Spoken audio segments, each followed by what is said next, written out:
L'économie chinoise repose fortement sur les prêts aux infrastructures publiques. Le marché chinois du crédit étant contrôlé par les banques d'État, un système bancaire parallèle s'est mis en place. Selon un institut de recherche américain, le manque de réglementation au sein de ce système parallèle pourrait créer un problème important.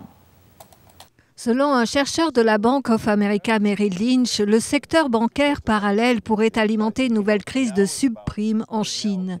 Le secteur bancaire parallèle désigne des institutions non bancaires qui fournissent le même genre de services que les banques.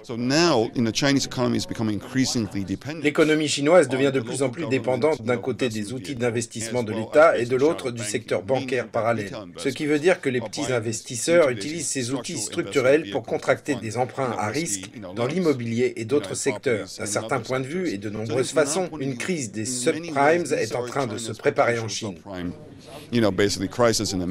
Le marché du crédit chinois est largement dominé par les banques d'État qui facilitent l'extension de crédit des grandes entreprises publiques, ce qui veut dire que les entreprises privées doivent chercher leurs prêts ailleurs.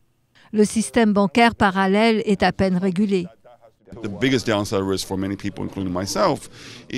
plus grand risque pour beaucoup de gens, comme pour moi, est que quelque chose ne se passe dans ce système parallèle. Ce système est responsable d'une grande partie de la croissance du crédit, principalement au cours de l'an dernier. Nous arrivons maintenant à un point où les gens commencent à s'inquiéter de la vulnérabilité de l'ensemble du système.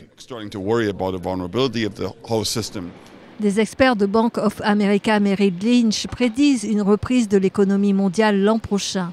La Chine pourrait jouer un rôle différent du passé.